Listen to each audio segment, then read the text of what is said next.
There is someone in your life right now who is secretly hoping you fail. Not wishing it in some distant, abstract way, not just passively hoping things don't work out. This person is actively invested in your downfall. They think about it. They see opportunities for it. And the cruelest part? You probably trust them. Niccolò Machiavelli understood something that most people spend their entire lives refusing to accept. He understood that people are not who they pretend to be. Beneath the smiles and the support and the words of encouragement lives a darker truth. People are motivated by power, by jealousy, by the need to protect their own position. And if you are rising, if you are becoming more than you were, you automatically threaten someone, that someone might be wearing a friendly face. This is not cynicism. This is observation. And observation is the most valuable skill you can develop if you want to survive in a world where people smile and stab. Let me show you the 10 signs that reveal the truth. Because once you see them, you cannot unsee them. And that is exactly the point. The first sign is the silence. Pay attention to who stops celebrating you. In the beginning, when you were struggling and weak, everyone gathered around. Everyone had advice. Everyone had energy for your failures because your failure made them feel secure. But then something shifted. You won something. You built something. You achieved something real. And now the people who were loudest in their support have become mysteriously quiet. They do not call anymore. They do not ask questions the way they used to. They have simply withdrawn. That silence is not peace. That silence is calculation. Machiavelli knew that indifference is often more dangerous than hostility because it is easier to hide. Your success has made them irrelevant to your story, and they cannot forgive you for it. The second sign is the pattern of undermining disguised as help. This is the sophisticated move.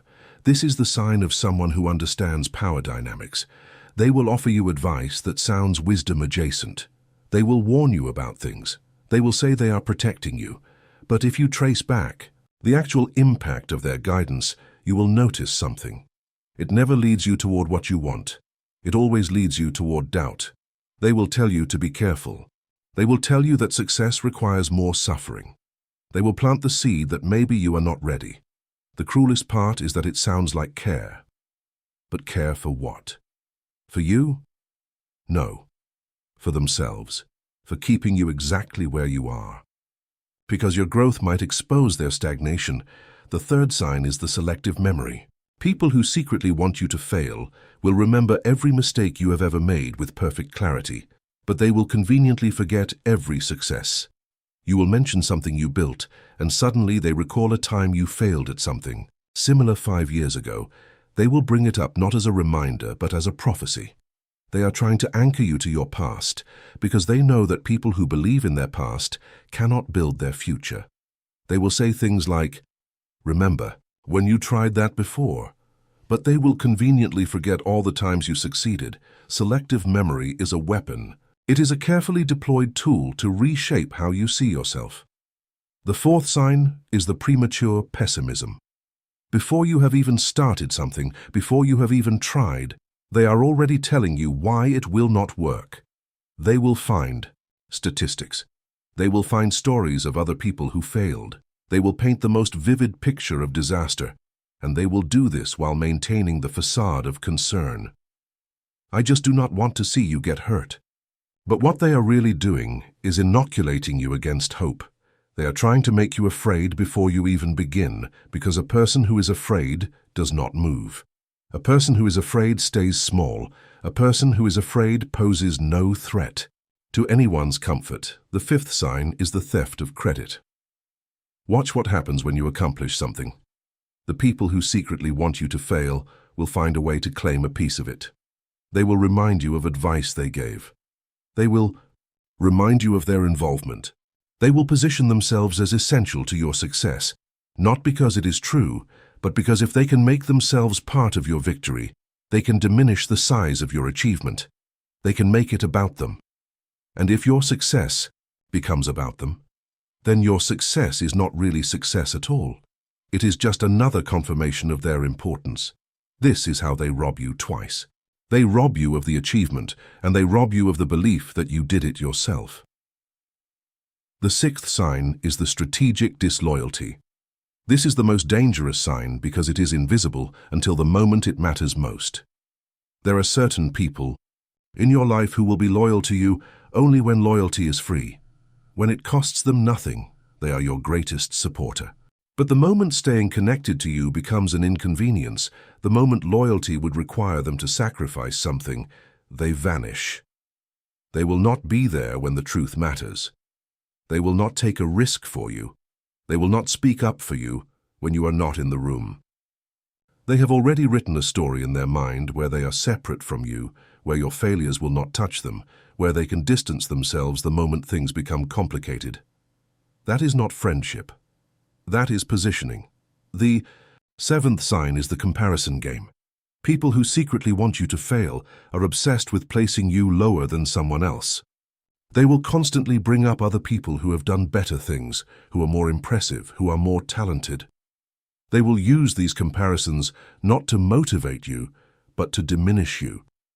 They will say things like, "She did it faster," or "He did it bigger," or "They had better luck." They are trying to convince you that you are not special. And why? Because if you believe you are average, you will stop trying to be exceptional. And if you stop trying to be exceptional, you will never threaten them. The comparison game is a cage, and they are the ones with the key. The eighth sign is the private rejection. These people will support you in public. They will give you the performance. They will say supportive things when other people are watching. But in private, when it is just you and them, they are different. They will mock your ambitions. They will question your decisions. They will express doubts that they would never say out loud in front of others. This is someone who is playing both sides. They want the social credit of being your supporter, but they do not actually believe in you. They are hedging their bets, and the moment you fail, they will conveniently forget they ever said those supportive things in public. They will say, "Well, I actually had doubts all along. I never really believed it would work." The ninth sign is the invasion of your vision. People who want you to fail will make it their business to know everything about your plans.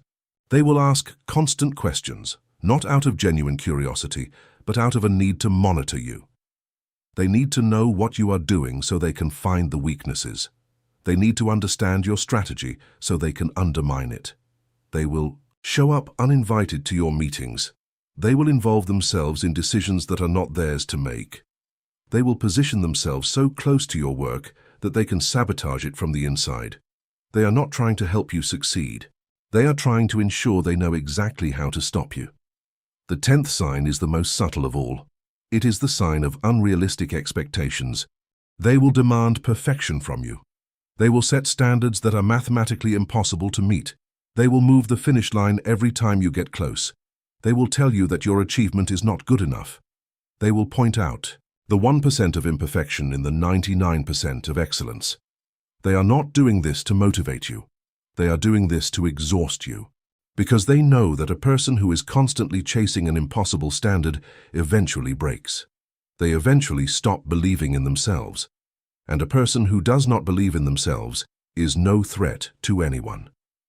Now here is what Machiavelli would tell you that most people never understand. He would tell you that the existence of people who want you to fail is not a tragedy. It is a sign. It is a sign that you are doing something worth sabotaging. It is a sign that you are becoming powerful. Because powerful people have enemies, weak people do not. Weak people are ignored. The fact that someone is spending energy trying to undermine you means you matter. You are worth the effort of destruction. That is actually confirmation that you are on the right path. But there is a responsibility that comes with this knowledge. Once you see these signs, once you know who these people are, what you do with that knowledge determines everything. You can confront them, you can cut them out, or you can do what Machiavelli would do. You can smile and keep moving. You can pretend you do not see it, while you systematically remove their ability to hurt you. You can let them believe they are still close to you while you build something they can never touch. You can use their jealousy as fuel. You can turn their sabotage into motivation. The deepest wisdom here is this: You do not need to change these people. You do not need to make them believe in you. You only need to understand that their disbelief is not your problem. Their jealousy is not your burden. Their sabotage is just noise in the background while you build something real. The moment you stop needing them to believe in you, the moment you accept that some people will never want you to win, you become untouchable. Because you are no longer playing their game, you are playing your own. So watch, learn, see the signs, but do not be paralyzed by them. Do not become paranoid or bitter. Simply become clear, become aware. Understand human nature as it actually is, not as you wish it to be. And then move forward, knowing exactly who is with you and who is against you. That clarity is freedom. That clarity is power. And that, above all else, is how you actually win.